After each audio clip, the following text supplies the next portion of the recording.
A vida não é só o que aparenta ser. Foi esse o mote para este podcast, onde conversamos com personalidades que têm uma profissão que também passa pelas redes sociais. Mas não mostram tudo. Ou melhor, não mostram quase nada.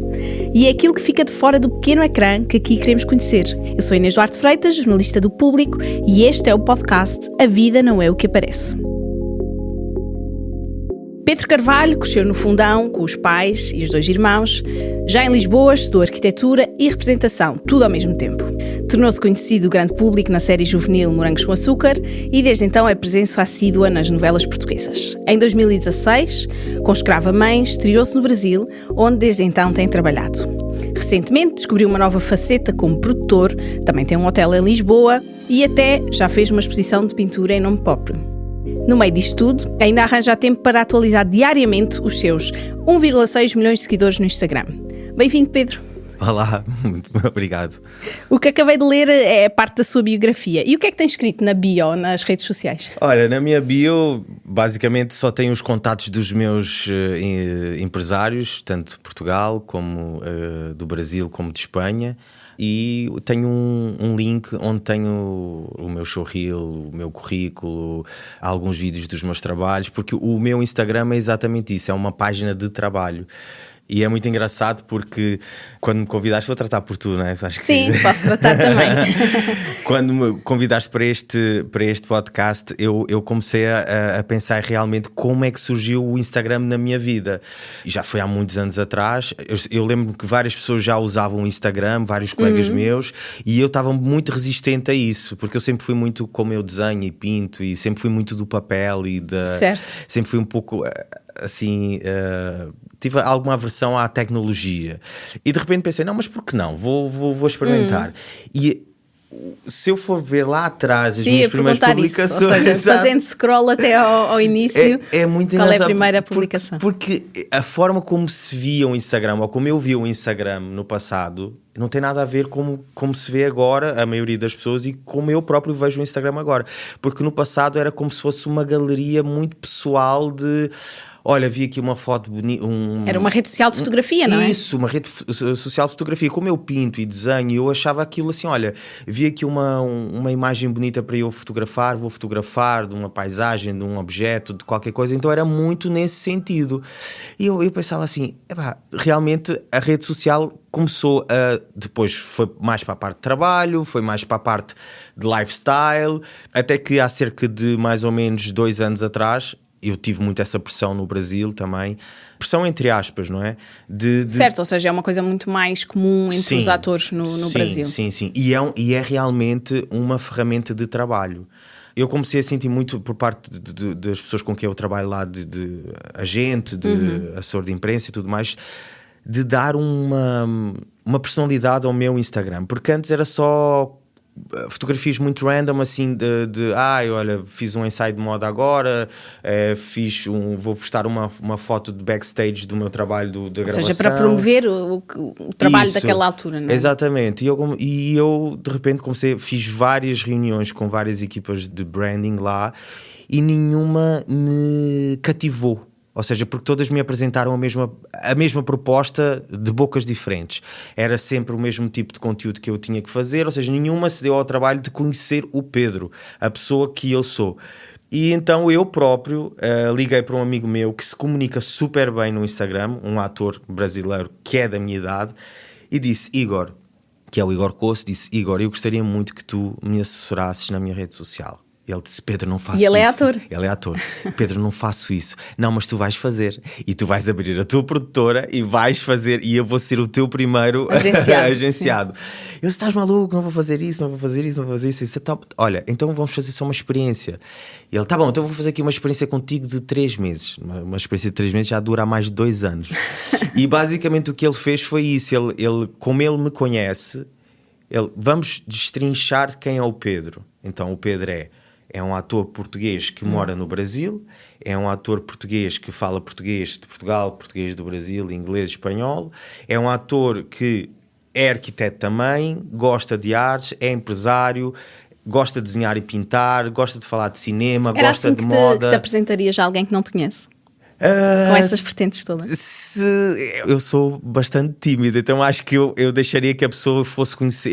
Eu deixo sempre que a pessoa vá conhecendo estas minhas vertentes ao longo do tempo. Mas ali na minha rede social, eu comecei. E hoje em dia tenho muita vontade com a minha rede social e sinto que já encontrei a minha identidade dentro dessa rede. Claro que ela vai se sempre aprimorando, mas hoje em dia eu vejo que eu consigo comunicar com o meu público as várias coisas que eu faço e que eu gosto. É claro que aquilo que tu dizias na tua introdução, nós comunicamos aquilo que queremos comunicar.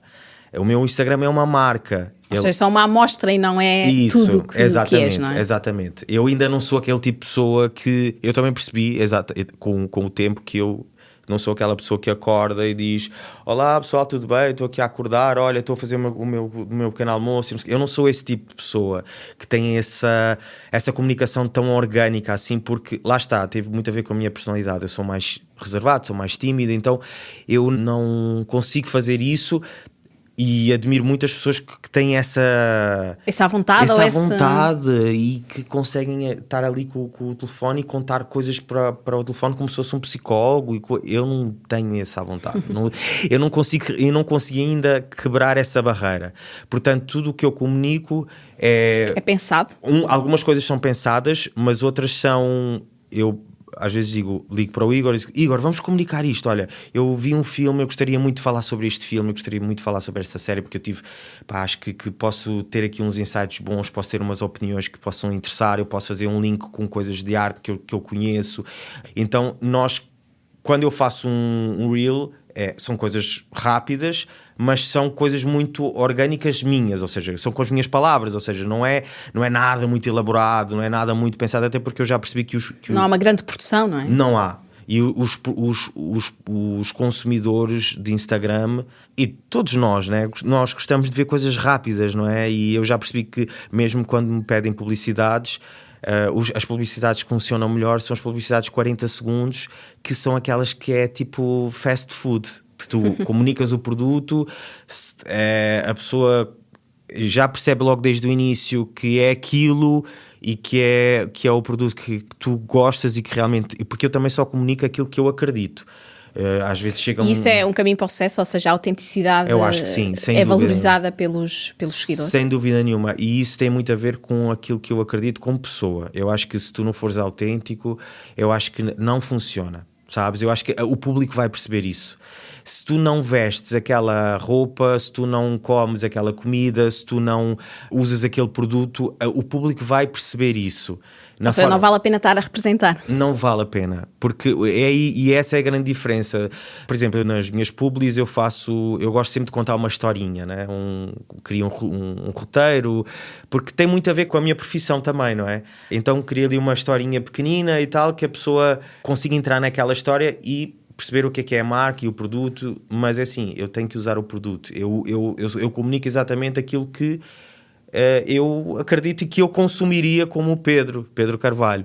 Então acho que isso o público mais cedo ou mais tarde vai perceber, até porque te vê em eventos, vê-te em outras fotos, por exemplo, se eu comunicar um tipo de roupa que não tem nada a ver comigo, a pessoa depois vai ver outras publicações e vai ver... percebe que não te vestes assim, não é? Ele não se veste assim, não tem nada a ver, ele comunicou uma mentira.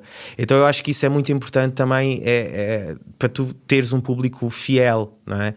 E portanto eu comecei a criar esta identidade no meu Instagram e também, assim, uma questão de erro e acerto. Mas é uma extensão de quem és? Ou é uma personalidade pensada para Olha, as redes sociais? É uma extensão daquilo que eu sou, porque eu comunico moda, representação, cinema, comunico arte e é aquilo que eu sou, não é? Por outro lado, acaba por ser pensado também porque é um erro e acerto constantemente. Eu vou vendo quais é que são os conteúdos que mais interessam e os que menos interessam. Quais são? Olha, os que mais interessam às pessoas realmente são aqueles conteúdos super rápidos, de 15, 20 segundos. Normalmente os meus, no meu caso, são conteúdos que têm muito a ver com moda, coisas rápidas, tipo, olha, no outro dia fiz... Ou seja, dicas de looks, não é? Sim, por exemplo, no outro dia fiz porque estava lá no Rio e fui fui a uma festa e percebi que está uma onda agora dos homens usarem muito lenço na cabeça, tipo velhinha, estás a perceber? E tipo Grace Kelly. Eu comentava, eu dizia assim para os meus amigos, isto é tão feio, isto é tão feio, vou fazer um vídeo a falar sobre isto. Mas não fiz a falar, e depois combinei com este meu amigo, assim, vamos fazer aqui uma trendzinha, meter uma música que está na moda em baixo. Então basicamente sou eu a aparecer com o lenço na cabeça e é só dizer não, e depois está escrito 5 dicas para tu usares um lenço para ficar cool. Então eu apareço a usar uma vez numa forma, outra vez noutra forma. Esse vídeo, assim, foi impulsionado de uma forma surreal e depois até acaba por ser um pouco frustrante. Tu pensas assim, poxa, faço aqui vídeos estão a falar sobre, às vezes, cinema, séries, personalidades que tiveram um impacto muito grande na sociedade, sabes? E as pessoas preferem coisas que são mais rápidas. Ou seja, as redes sociais são feitas para pensarmos pouco. É isso mesmo. E isso acaba por ser... É ingrato? É ingrato, mas acaba por ser uma realidade, e isso, eu tenho sobrinhas, não é? Mais novas, e eu vejo isso muito nelas, que elas querem consumir, elas não conseguem ficar muito tempo a ver uma coisa. Então tenho que ver várias coisas ao mesmo tempo, tem que ser tudo muito rápido, tem que ser tudo muito fácil de consumação, é tudo assim.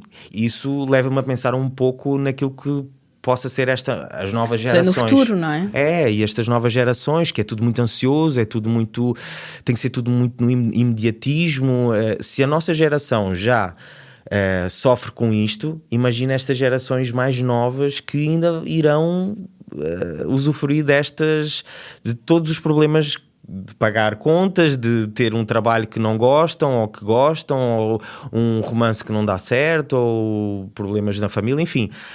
Estas vicissitudes da vida, não é? Portanto, isto realmente deixa-me pensar que a rede social, o Instagram, está a ir para um caminho muito nefasto neste sentido. Portanto, assim, eu digo muitas vezes, eu também não me quero desvirtuar no sentido em que só publico este tipo de coisas, porque não é só este tipo de coisas que eu...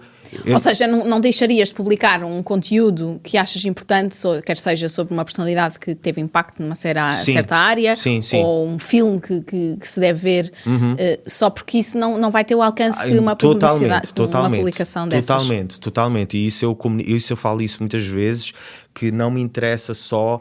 É claro que o meu Instagram é trabalho versus dinheiro, não é? Obviamente, isso não vamos ser... hipócritas aqui, que hoje em dia é assim que funciona, e é uma fonte de renda, e é assim que tem que ser, e pronto. Mas eu não deixo de comunicar coisas também que têm sentido para mim, ou seja, eu não sou aquele tipo de pessoa que vai fazer aqueles vídeos de comédia, porque isso não tem nada a ver comigo. Dobrar alguém, uma trend, ou uma trend, isso não é o tipo, isso não é o Pedro, então eu não faço isso.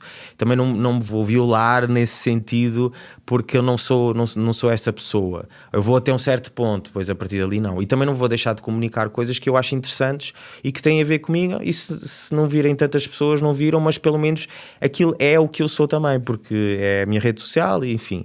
A outra questão que às vezes as pessoas não entendem, principalmente na minha rede social, e principalmente até os portugueses, é que eu comunico muito em português do Brasil. E eu ia perguntar isso, grande parte do público que te acompanha, mais de 1 milhão de pessoas, não é? Sim, é do Brasil? É do Brasil, porque eu estou no Brasil há 10 anos, a trabalhar com muita frequência, e quando eu comecei a ser mais ativo no Instagram foi a partir daí. Ou seja, coincidiu com essa altura, não é? Coincidiu com essa altura.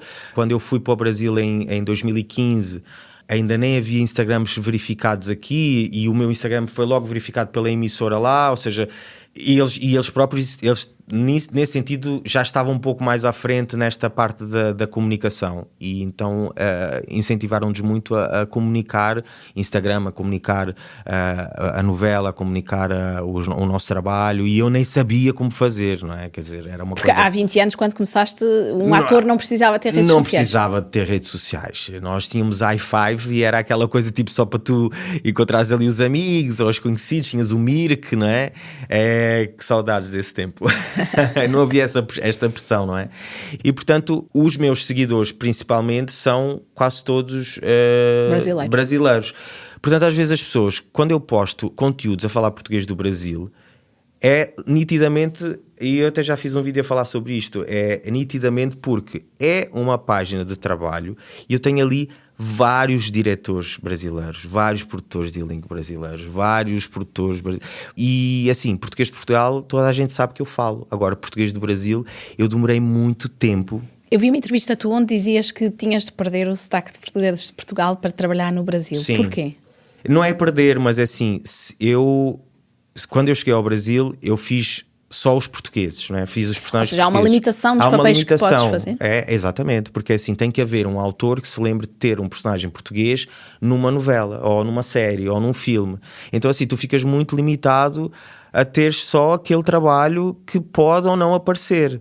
Então eu pensei, bem, se eu quiser trabalhar mais aqui, e quiser trabalhar mais internacionalmente, eu tenho que aprender a falar o português do Brasil. Então eu contratei uma fonoaudióloga e durante muitos anos eu fiz muita fono. Ainda hoje em dia faço quando... ainda agora fui fazer 2 filmes lá. Uma personagem específica, exatamente, não é? Agora fui fazer 2 filmes ao Brasil e o personagem é brasileiro e eu... chamei a Leila, que é a minha fonoaudióloga. Leila, vamos trabalhar este texto aqui, por mais que eu já falo português do Brasil, porque moro lá, porque já faço personagens brasileiros, mas assim, há sempre uma forma de aprimorar o trabalho, porque até então foi muito difícil darem-me um personagem brasileiro. Só me davam os personagens portugueses. Já havia um preconceito? Ou... não acreditavam que eu conseguisse fazer. Ou seja, as pessoas olhavam para mim e assim, ele é o português, ele é o português com rótulo. Com rótulo, porque os personagens marcantes que eu fiz foram portugueses, não é? Então eu, para dar esse salto para fazer o personagem brasileiro, eu tive que recusar personagens portugueses e dizer, não, eu sei fazer um personagem brasileiro, então eu vou fazer castings para fazer um personagem brasileiro. Até que consegui fazer, deram a primeira oportunidade para fazer, que foi num filme da Star Plus, o Segundo Homem. Depois, a partir daí, comecei a fazer personagens brasileiros. É claro que se surgir um personagem português, maravilha, eu estou na minha zona de conforto. Mas continuas a fazer personagens portugueses? Com certeza. Mas assim, por isso é que eu pensei, bem, qual é a outra forma que eu tenho de fazer chegar até produtores de elenco, realizadores, produtores, que eu já sei falar também o português do Brasil corretamente. É a partir da minha rede social. A minha rede social é uma montra. É uma montra. Eu mostro aquilo que eu quero mostrar. Por isso é que eu falo o português do Brasil muitas vezes. Há muitas vezes que eu falo o português de Portugal, mas há outras que eu falo o português do Brasil. E tenho muitos portugueses a criticarem. Ele renunciou à pátria, já não sabe falar. E assim, e depois eu nunca rebato, porque tem sempre seguidores que rebatem essas pessoas, que isso gera ali uma discussão. Que te vêm defender também. E gera engajamento também, e está tudo certo. E as pessoas dizem, olha, vocês não entendem, isto é uma página de trabalho, ele está a mostrar o trabalho dele, e é isso. Se eu tivesse nos Estados Unidos a querer mostrar que já... Terias de falar inglês. Por exemplo, exatamente, porque as pessoas já sabem que eu sou português, não é? É a mesma coisa que o espanhol, é a mesma coisa que qualquer outra língua. Portanto, eu acho que é uma montra que tu mostras aquilo que tu queres mostrar. Se tu te queres vender com uma hit girl que só toda da moda, não sei o que, só vais mostrar aquilo. Agora, se tu queres vender o que tu quiseres, tu vais... É a tua página, és tu que controlas. E portanto eu comecei a perceber que eu tinha autonomia e que eu podia controlar a minha rede social, no sentido de eu mostro aquilo que eu quero mostrar, para eu também ter trabalho, para esse trabalho me originar outro trabalho e por aí vai. Falavas aí dos comentários menos bons, ou comentários... As redes sociais são o espaço dos comentários de ódio também, não é? Há um bocadinho uma desresponsabilização desse ódio. Também lidas com muitos? Muitos. Principalmente quando publico, e infelizmente, eu publico muitas coisas, muitos reels sobre temáticas LGBT. coisas, por exemplo, que acontecem no Brasil que são muito nefastas, e assim, por exemplo, a conversão gay, a cura gay, quando agora houve uma ex-deputada que se suicidou também por causa, tentou fazer esta conversão. Enfim, eu falo muito sobre isso porque acho que é uma conscientização que temos que fazer. Acho que eu tenho esse lugar de fala e acho que posso fazer. Tens esse microfone, não é? Tenho esse microfone. Falo muito sobre personalidades que marcaram tanto a arte quanto o cinema, e que foram muito importantes e que às vezes a maioria das pessoas não conhece. E neste tipo de vídeos em específico eu recebo muitos comentários de ódio, muitos haters, mas são os vídeos que também têm muito engajamento, porque eu percebo que existe uma comoção muito grande por parte de outras pessoas que já estão mais aterradas, não é? Percebem onde vivemos e como vivemos, e que refutam sempre e que vão refutando e vai ali alimentando uma discussão que é necessária. Portanto, sim, esse tipo de vídeos gera muito hate, sim. Eu vi uma entrevista tua onde dizias que em Portugal se fecharam portas por seres homossexual. Isso ainda acontece? Olha, não sei, assim, eu acho que hoje em dia nós estamos com um mercado mais... eu quero acreditar que estamos com um mercado mais aberto, que estamos com uma mentalidade mais aberta, que já se vê que independentemente de tu seres o que fores, eu acho que tu és um artista, és um ator, pelo menos no Brasil isso não é um problema, não é uma questão, e eu quero acreditar, eu também já não trabalho aqui há algum tempo, portanto eu quero acreditar que isso não é um problema hoje em dia. Ou seja, no Brasil, o Brasil está mais à frente no que toca à diversidade nas novelas ou nas séries? Eu não diria isso mais à frente. Eu acho que não, nos Estados Unidos, no Brasil, eu acho que não há essa preocupação. Isso não é uma questão, isso não é um tema. Isso não é um tema. Aqui eu também estou um bocadinho fora do que está a acontecer, mas eu também quero acreditar que estejamos nesse caminho e que isso também não seja um tema. Preocupa-me um pouco algumas coisas de política de extrema-direita que eu escuto, que eu vejo, que eu fico realmente preocupado, porque está a ganhar uma força muito grande e isso preocupa-me bastante, porque isso acarreta também mentalidades e acarreta questões, não é? Não só nesse âmbito, mas também no racismo, no machismo, na violência contra a mulher e todas essas questões que hoje em dia já deveriam ser muito pautadas e muito ultrapassadas.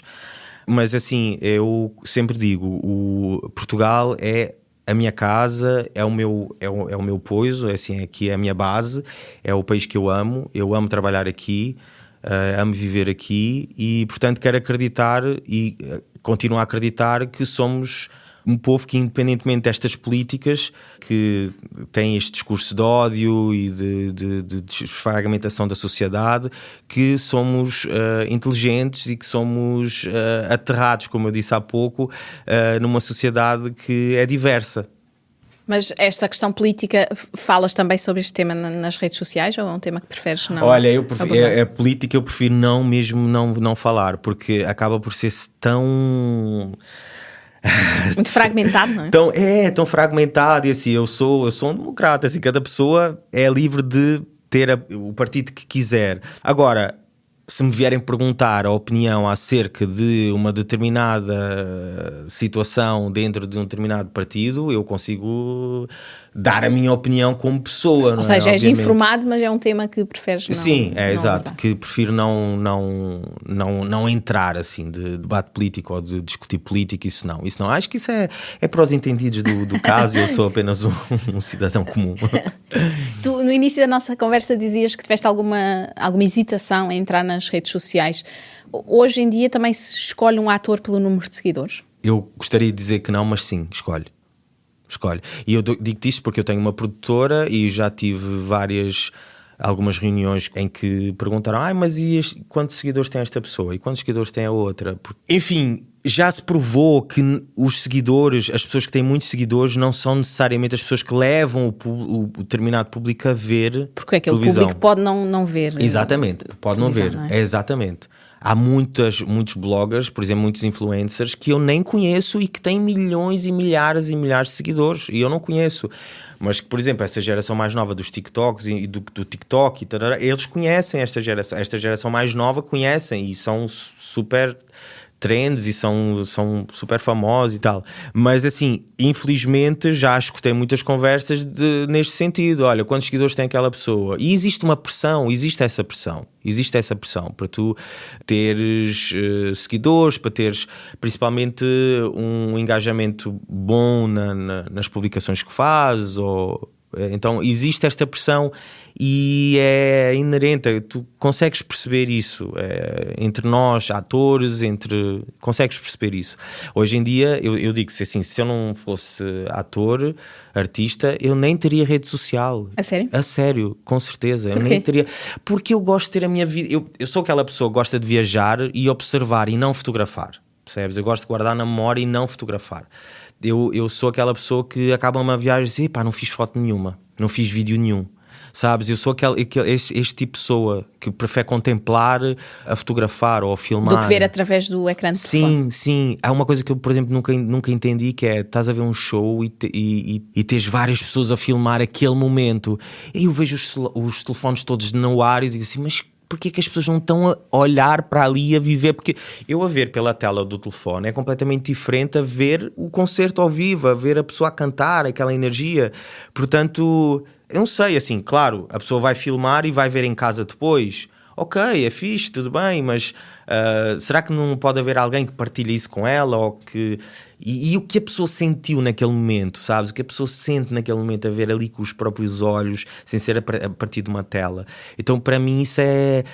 Enfim, eu não critico quem faça, mas eu pessoalmente não faço.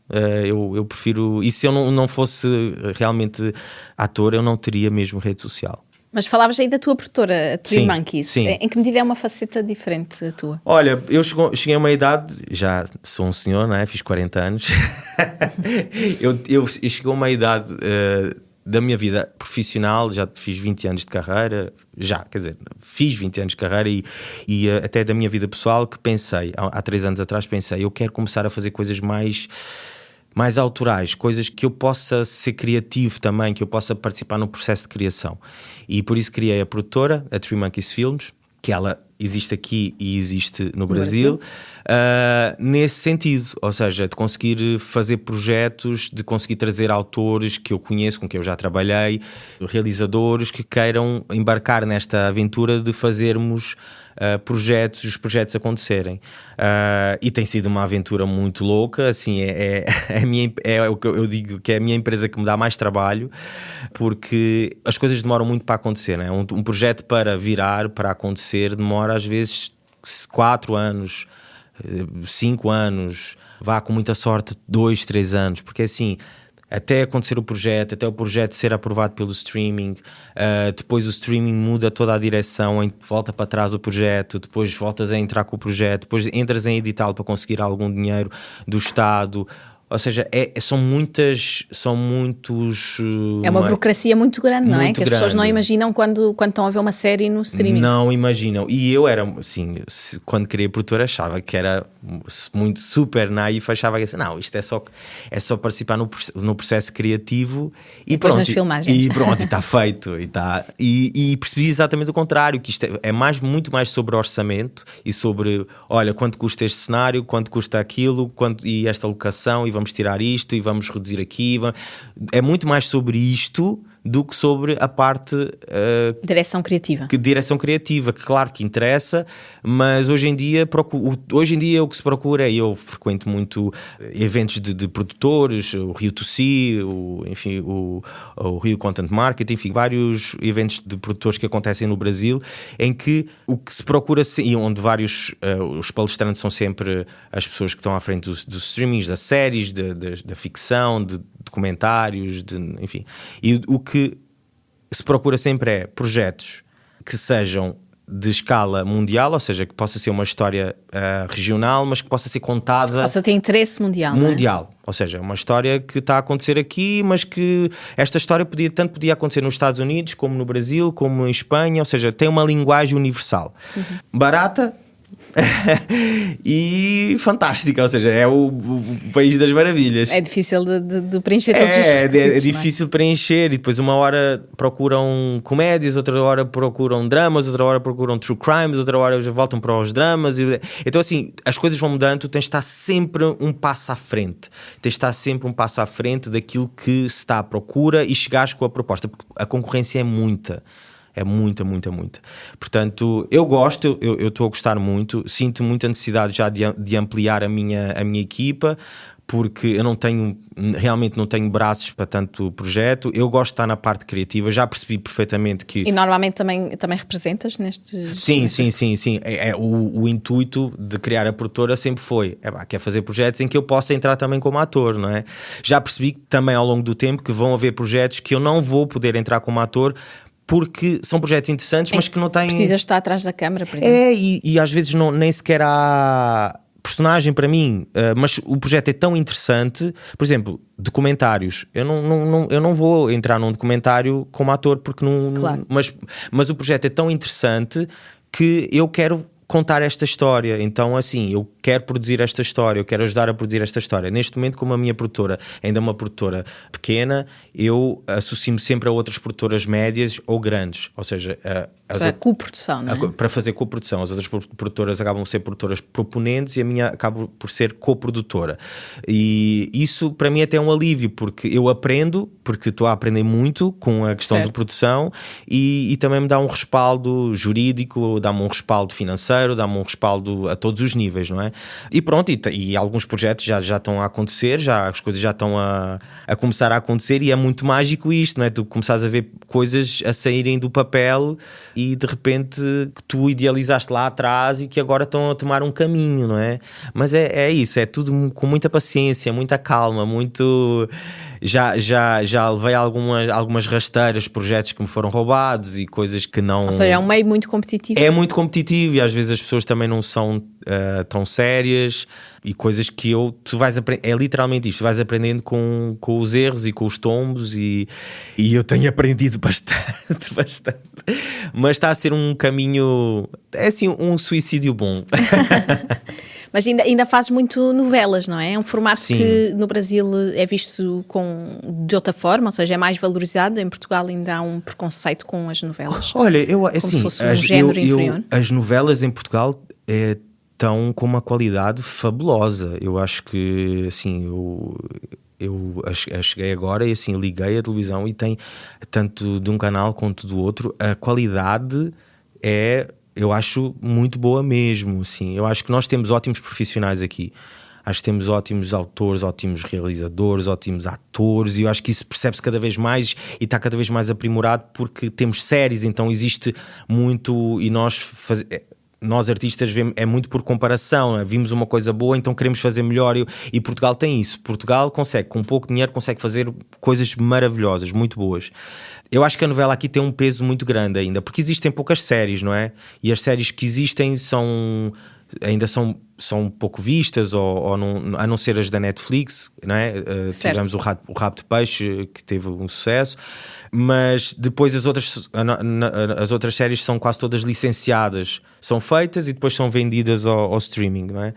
Assim, no Brasil tu tens um leque muito grande, ou seja, tens a novela, que acaba por atingir um público muito grande, e assim, a novela com menos audiência no Brasil acaba por atingir mais público do que a novela mais vista em Portugal. Do que uma série mais vista no streaming de lá, porque, só para tu teres ideia, o público lá é muito público C, né? Que é o público, a pessoa a Dona Palmira, o Senhor José, que chegam a casa e ligam a televisão e veem a novela da Globo, e independentemente se a novela tiver muita ou pouca audiência, esse público não assina o streaming. No entanto, existe muito público também, quer dizer, são muitos milhões de habitantes, não é? Que assinam um streaming. Então, assim, existe muita produção, tanto num lado quanto no outro, mas a novela ainda continua a ser um meio que atinge muitas massas. Só que hoje em dia já está mais disperso, porque o pessoal mais jovem já não vê novelas. Se tu perguntares a um miúdo de 14 anos quem é Fernanda Montenegro ou o Ari Fontoura, eles não sabem quem é. E são marcos na Isso cultura. Isso preocupa-te ou achas que é só um sinal dos tempos, uma adaptação? Olha, preocupa-me sim, e até aqui em Portugal, porque se perguntares quem é o Rui de Carvalho ou Anísio Munhoz, também, ao miúdo de 14 anos, se calhar também não sabem.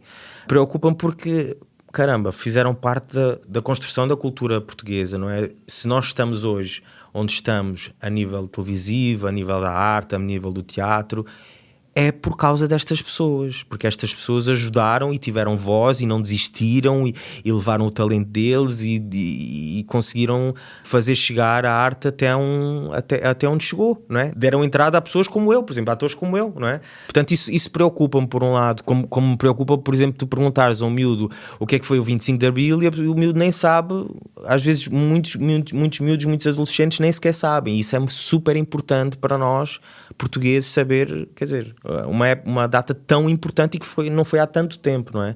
Estas coisas, sim, eu realmente fico... E olha que eu faço esse teste muitas vezes. Perguntas às tuas sobrinhas?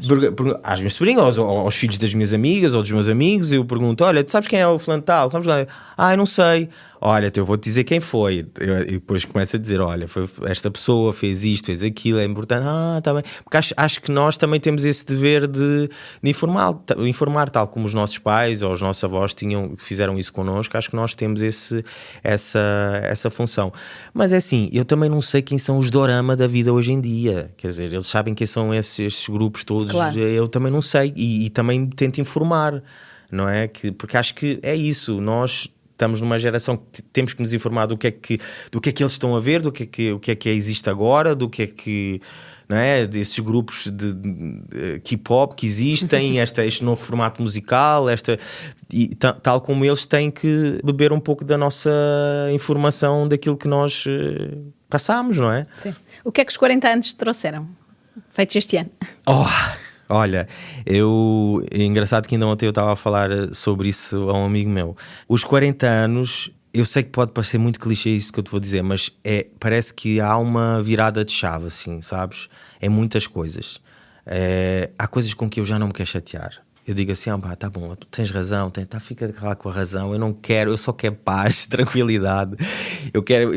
Eu sou uma pessoa muito pacífica, sempre fui, mas eu acho que me trouxe essa... Não querer, às vezes não é preciso levares a guerra até ao fim, ok? Se a pessoa tiver que levar a bicicleta, não podemos ganhar todas as guerras, está tudo certo, está tudo bem. Eu comecei a perceber realmente que eu sei que os 40 anos hoje em dia são os 30 ou os 25, né? Mas e eu sou uma pessoa que me cuido bastante, faço muito desporto, alimentação, essas coisas todas no ano, mas eu sinto assim, já tenho 40 anos.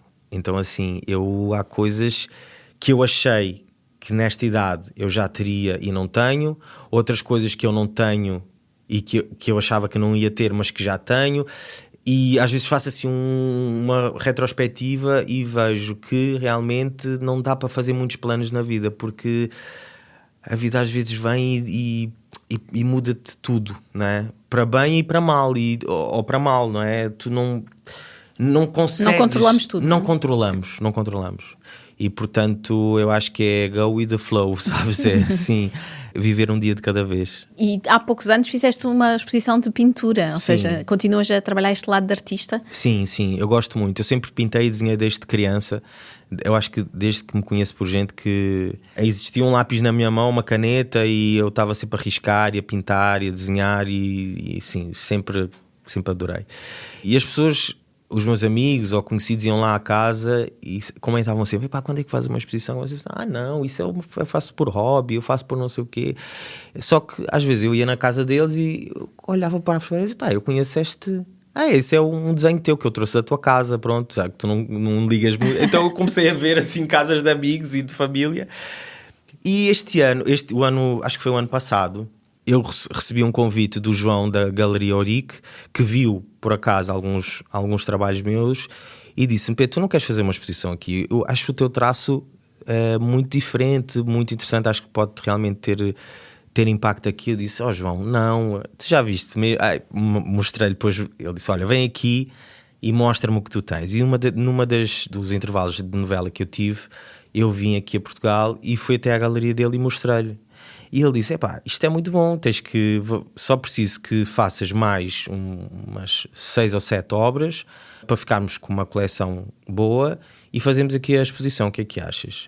E eu fiquei eu não estou a acreditar nisto, então acabei por arriscar.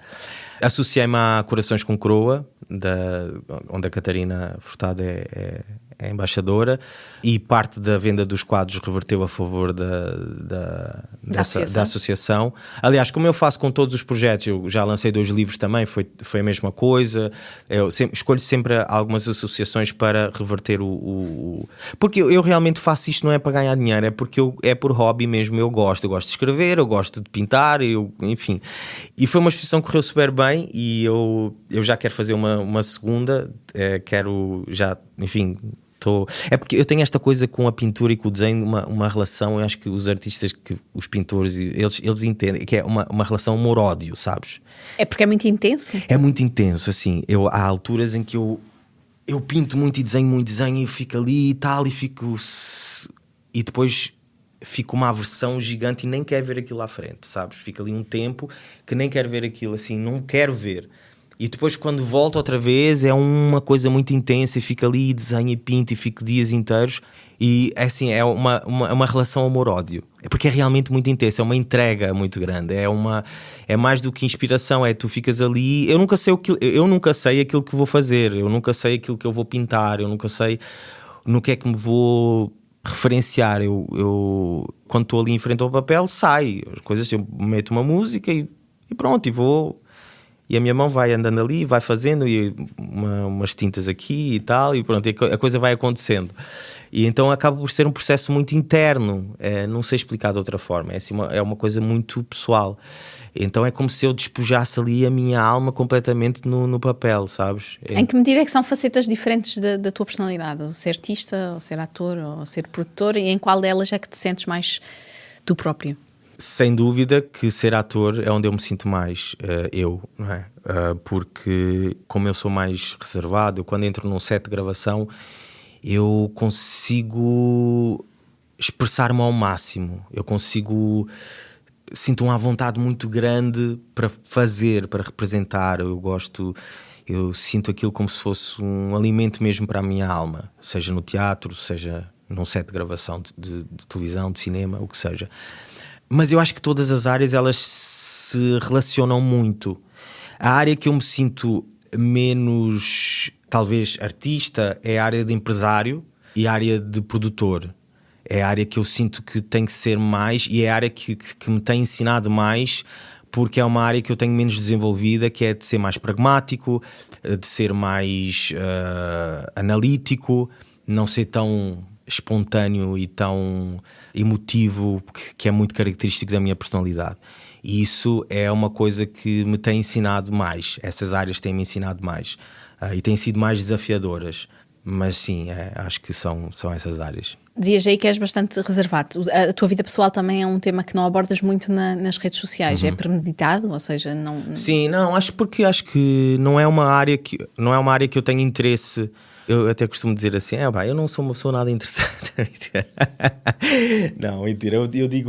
Eu acho que não é uma área que eu não sei se um dia isso não vai acontecer, mas acho que ainda não senti essa necessidade de expor a minha vida pessoal. Acho que eu nunca digas nunca, mas assim, eu não sinto essa necessidade, e acho que as pessoas que estão comigo, sejam família, sejam relações, seja o que for, também não fazem questão, e eu também respeito, eu tenho que respeitar, porque assim a pessoa... Ou seja, aparecer é uma escolha tua, não é uma escolha minha, pessoas, não é uma escolha das pessoas. Portanto, assim, eu não posso fazer algo que também vá contra aquilo que a pessoa quer ou não. Portanto, é uma área que eu não sinto necessidade. Ou seja, para aquela persona do Instagram, não sinto essa necessidade. Há pessoas que fazem disso um negócio, por exemplo, e já me surgiram várias oportunidades de publicidades nesse sentido, e eu recusei sempre porque sinto que não é o momento, sinto que não me vai agregar em nada, e que eu posso escolher de outra forma. E qual é a tua publicação? Falavas aí que quais são as publicações mais vistas ou com mais engajamento, não é? Uhum. Mas qual é a tua publicação mais viral? Ou seja, uma publicação que se calhar até não esperavas que se tornasse tão...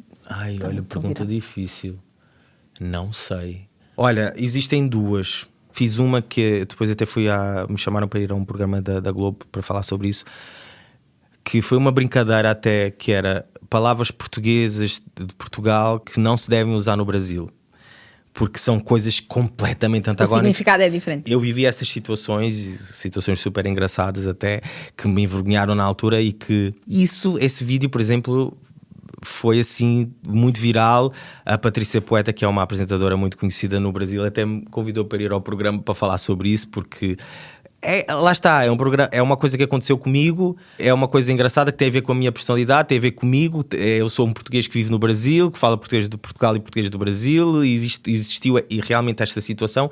E, por exemplo, este é um vídeo que eu me estou a lembrar que foi considerado viral. E alguma publicação que te arrependes? Não.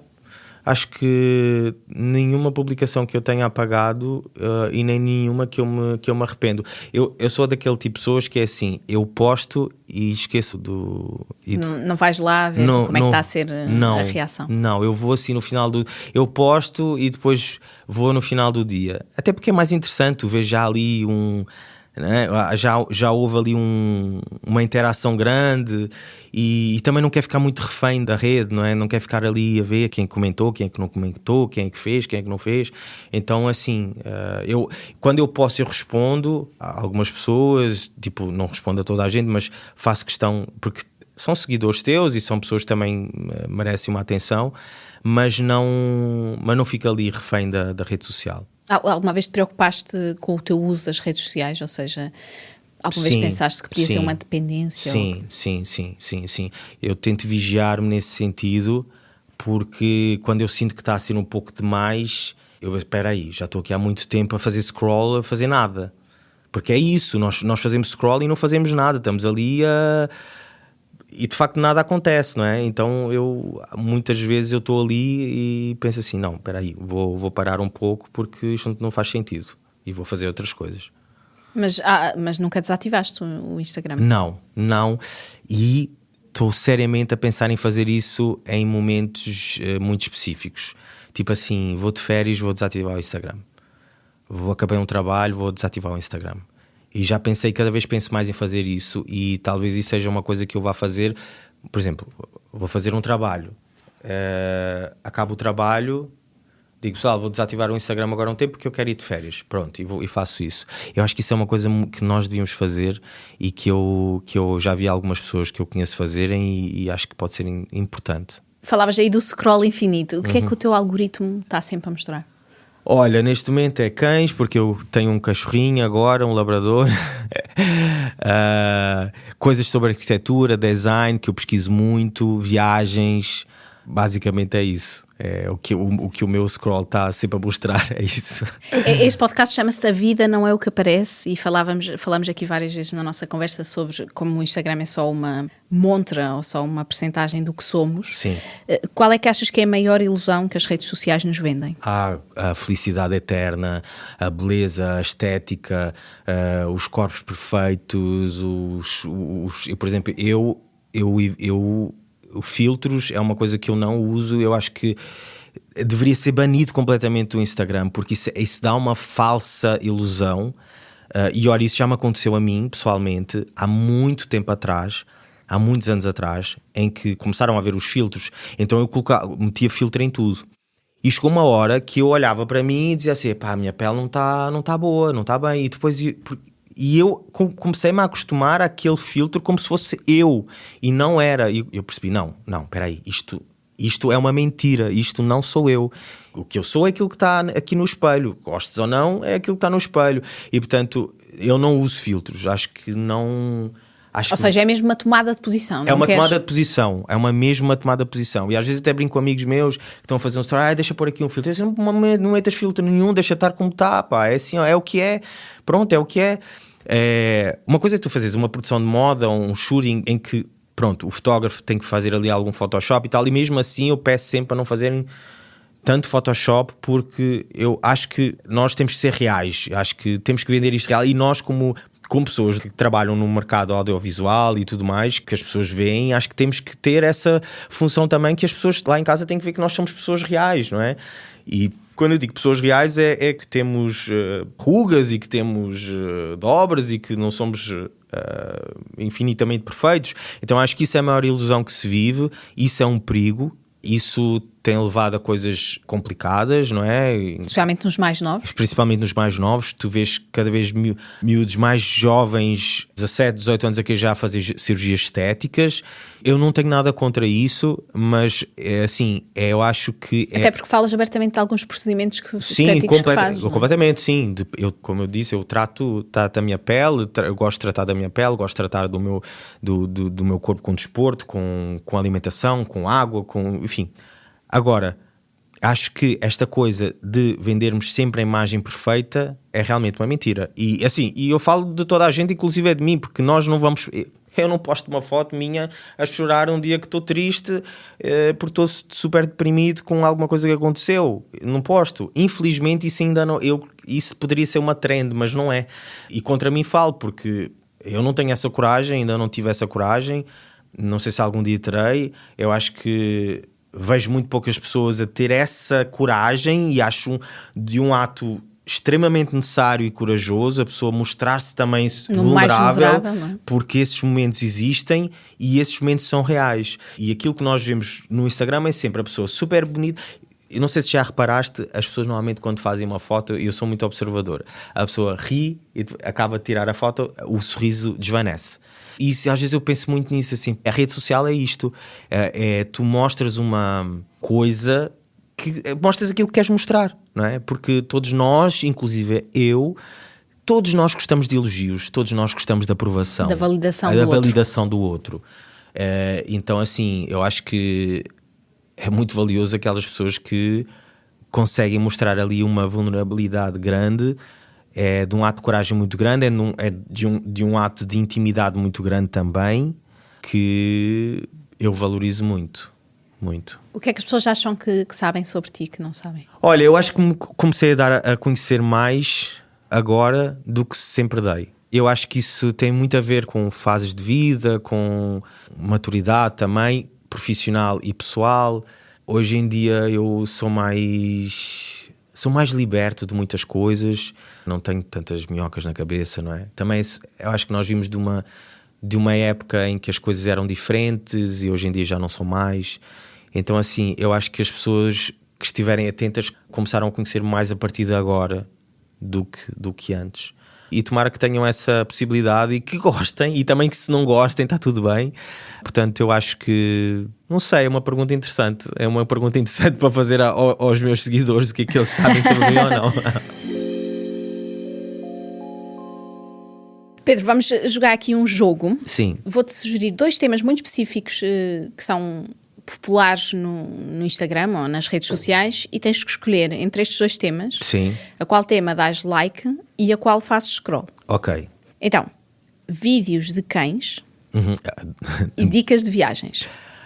Dou like nos 2. Não podes. Então pronto, vou dar nas viagens o like e vou dar um scroll nos cães, porque já tenho o meu em casa. Já tens um, não precisas de ir procurar. Sim, já me dá muito trabalho. Vídeos de decoração ou vídeos com sugestões de séries? Difícil, hein? Vídeos com sugestões de séries. Like. O scroll na decoração. Vídeos de obras, ou seja, remodelação de casas, ou vídeos de Get Ready With Me? Vídeos de remodelação. Like. O arquiteto cá em ti. Pois é, isso. Eu digo sempre assim. Há pessoas que fazem assim. Os meus pais sempre diziam: tu tiras a arquitetura, depois fazes pintas e desenhas e fazes teatro por hobby. E foi exatamente o contrário. Eu sou ator por profissão, e arquiteto como um passatempo. E arquiteto como um passatempo.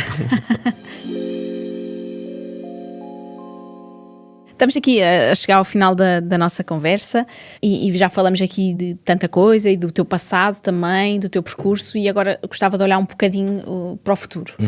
Colocarias a hipótese de vir a sair das redes sociais? Tens essa vontade, às vezes?